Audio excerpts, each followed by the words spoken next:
रूस का ये हमला होता, लेकिन शुरू में ही इसे डिसमिस कर दिया गया। नाटो का तो रिएक्शन भी इतने देर बाद आया, नाटो चीफ का। क्या ये दिखाता है कि रूस पर किसी भी तरह का हमला करने की सिर्फ बयान होंगे, कदम उठाने से पहले एक हिचकिचाहट रहेगी, एक हड़कंप मचा रहेगा?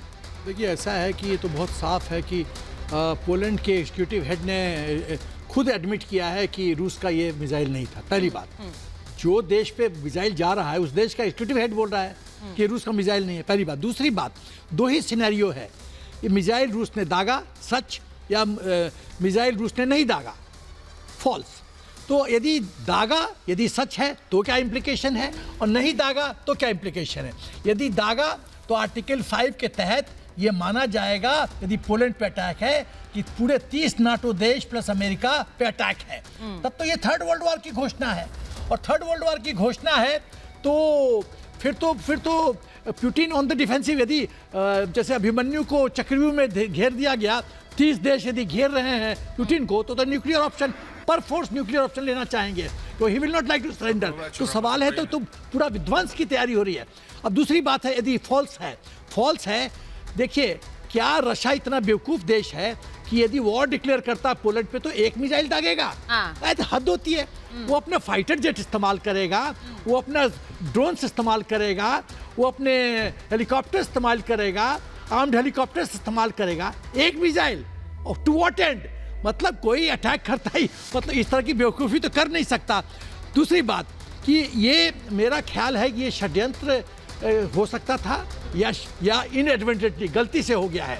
लेकिन जो अभी इंफॉर्मेशन आ रहा है, लेकिन शुरुआत में मेरे सिन्हा, जब सुबह में ये खबर आई तो हम अपने जरा दर्शकों को एक बार बताते हैं, और उसके बाद मैं अचल कुमार जी के पास भी जाऊंगी। एक बार जरा हम अपने दर्शकों को बताते हैं कि शुरुआत में जब ये खबर आई कि कैसे पोलैंड में मिसाइल जाकर गिरी है, उसके बाद क्या हुआ था।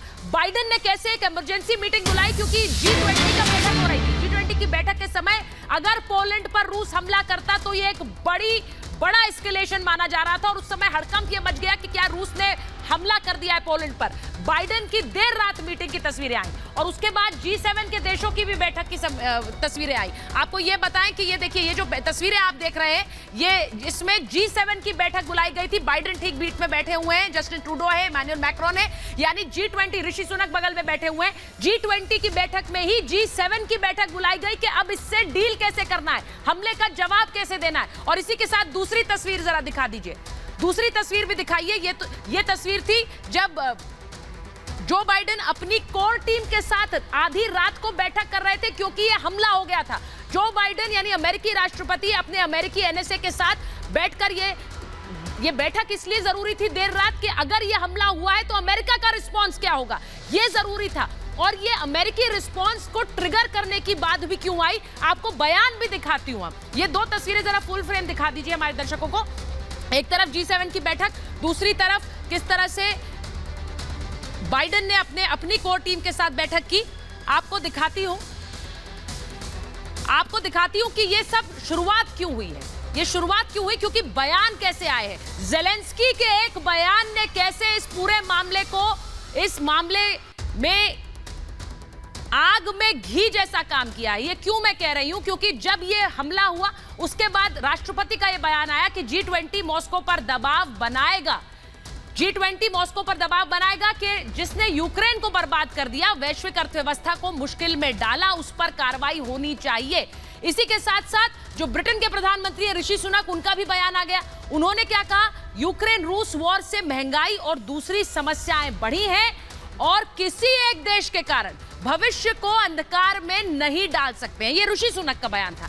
लेकिन सबसे महत्वपूर्ण बयान ज़ेलेंस्की का आया जब पोलैंड पर ये गिरी मिसाइल आकर। उसके बाद उन्होंने कहा, आतंक हमारे राज्य की सीमाओं तक सीमित नहीं है, नाटो क्षेत्र पर हमला बहुत गंभीर मामला है। यानी उन्होंने सीधे सीधे कह दिया कि रूस ने नाटो पर हमला कर दिया है, इस पर कार्रवाई करना जरूरी है। अब इसे जरा स्क्रीन पर रखिएगा महेश, क्योंकि कार्रवाई करना जरूरी है। ये बयान ज़ेलेंस्की का आया। ज़ेलेंस्की कह रहे थे कि अब नाटो पर हमला हो गया है। उन्होंने सीधे सीधे बयान दे दिया कि ये नाटो पर हमला है, पोलैंड पर हमला है, रूस ने हमला किया और अब कार्रवाई करना जरूरी है। जिसके बाद देर रात G7 की बैठक भी हुई और जो बाइडेन ने अपनी कोर टीम के साथ भी बैठक की।